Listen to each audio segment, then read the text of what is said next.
Who do you think you are, sitting in my home like that? Your home? This is soon going to be my home. Our home, right, Rob? Right, dear Gloria. This is my fiancée, Rebecca. I had stopped having feelings for you a long time ago. We need to break up. Huh? So you were cheating on me? With someone of your daughter's age? Oh, please, Gloria. Age is just a number. If you had my body and my face, you would get what I mean. You shut up. I'm not talking to you. Robert, I'm not moving out. This is my house. Really? Have you ever paid one penny for it? This is my money, my house. I'll give you 2 days and then you'll have to be out.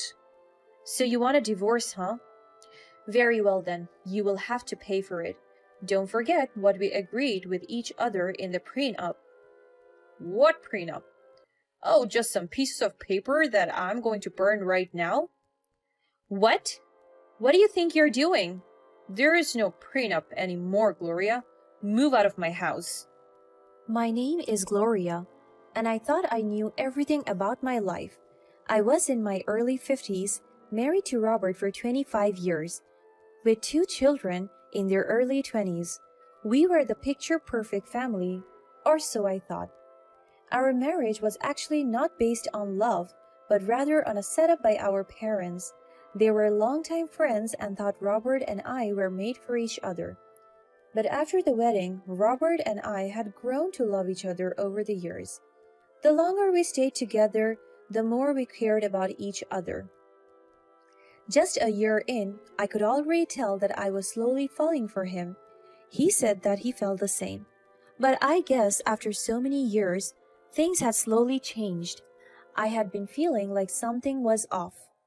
That year, it felt like we had all the time in the world, as both of our kids had started their own families and began to build their lives together. We were so proud of them and all that they had accomplished. Feeling so thankful for being able to witness such a special moment in our lives, around this time, Robert said that he felt ready to retire since our kids were all grown and we had saved enough money over the years to support the move. I agreed with him, and so I supported his decision wholeheartedly. That was when our arguments began to occur more frequently. Robert thought that I should continue taking on all the responsibilities at home, while I expected him to contribute more now that he was no longer working. But it seemed like Robert was so used to his old ways that it was impossible for him to change. Even when it was for the sake of his own family, it got to the point of unbearable. One day I was feeling really sick and vulnerable, so I couldn't even get up from bed to do the simplest task.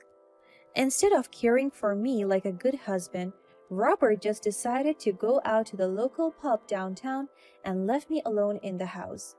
I was livid and finally realized that I had been overlooking his careless attitude toward me all these years. That night he came home late and reeked of floral perfume, a sign that my suspicions were right and that something was off about our marriage. I started to wonder if he had been cheating on me. I mean, I knew that Robert never wore perfume, and the smell I noticed must have come from a woman's deodorant.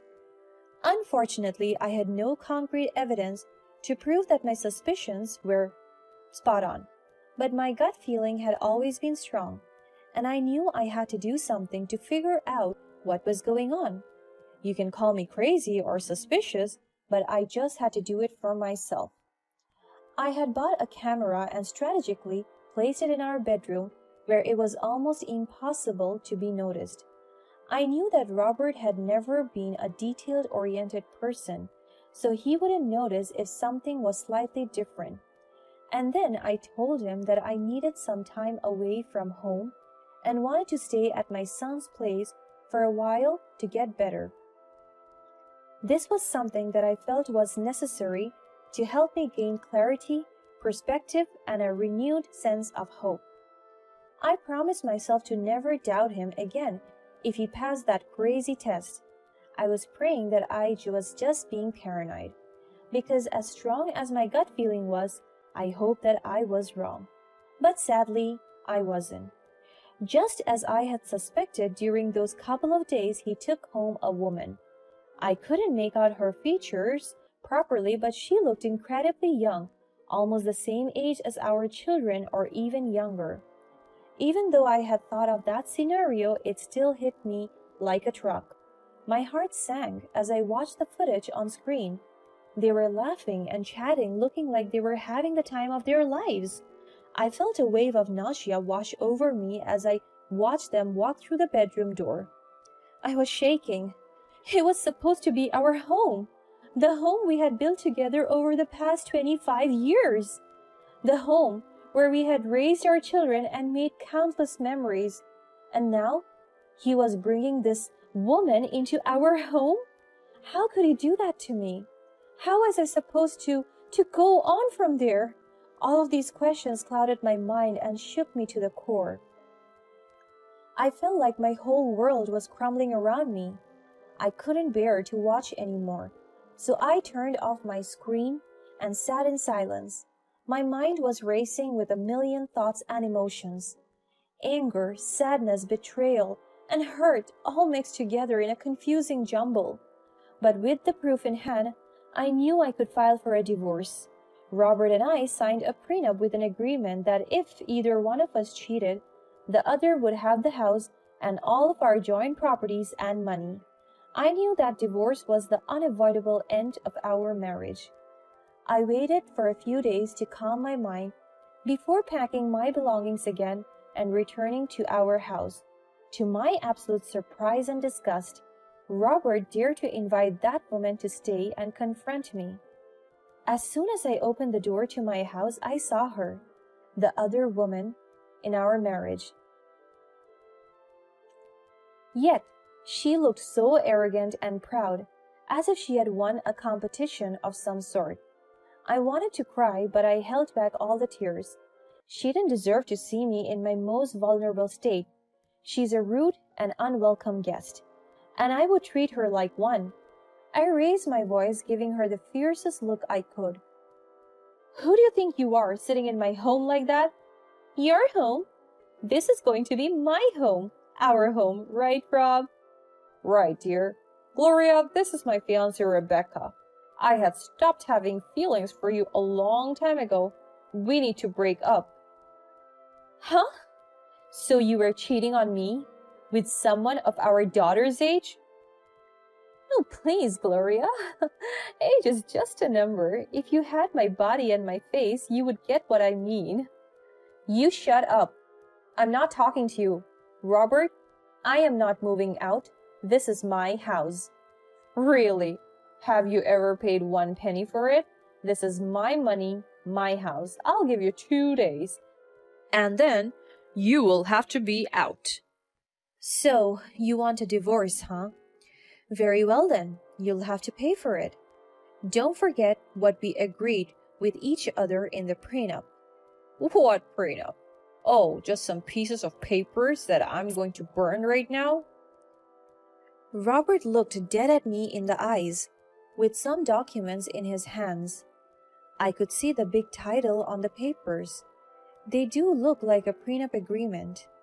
I was taken aback by Robert's cruel smile. He held up a small lighter, in just a few seconds, lit the papers on fire. What? What do you think you're doing? There is no prenup anymore, Gloria. Move out of my house. You think you've won the game, Robert? Gloria, I know we have. Don't you know that Robert had already transferred all the money from your joint account to mine? You shouldn't have left your home for so long. I mean, the place needed a new woman. Am I right? You're always right, dear. Gloria, I'm so sick of you already. Get the hell out. I took a deep breath and squared my shoulders as I stood there, looking at them. I knew what I was about to do was going to be difficult, but I had to do it. I had to stand up for myself and make my own husband my enemy. His hurtful words echoed in my head, and I could feel the anger boiling inside of me. I knew I had to let it out. So, any last words? Yes, actually. I just want to let you see something that I have on my phone and will possibly send to everyone we know. I turned the screen of my phone towards them.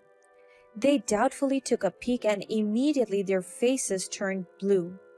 It was the footage of them in bed together doing the unspeakable. What? Your turn to be speechless? Interesting. They were furious. Rebecca immediately walked towards me, snapped the phone out of my hand, and threw it away. The phone hit the wall and fell hard on the ground. The screen was broken, but I remained as calm as I could. Oh, do you think that's going to solve everything? Don't you young people have a lot of exposure to technology? You know that I could store it online anywhere I want, right? And maybe if I feel like it, I could send it to anyone who wants to see it. You ugly old witch! You're just jealous that I'm younger and more beautiful than you. Why don't you admit it, huh? You're never gonna have what I do, not anymore. You're right. I am so jealous. I am so jealous that I've placed so many cameras around this house just to watch you. Could you believe it? What? Look around you. You're practically in a TV show now if I decide to make some edits later. They looked around just to see tiny blinking red dots all over the house, at the corner of the ceiling, on the bookshelf, behind the TV. They didn't know that I had come prepared because besides the one camera in the bedroom, I had ordered several more for every other room in the house. You sick woman, you snake! With the prenup gone, there is nothing you can do, witch. We have burned Robert's copy and yours. There is no proof. Sure, you could get a divorce, but the money will be mine. You really think that I'd leave my copy at home once I thought of all the cameras? Like, how stupid do you think I am? What are you talking about? Wait, this copy isn't real? Robert looked at the copy burning on the ground again. He couldn't tell if it was real or not because most of it had already been burned.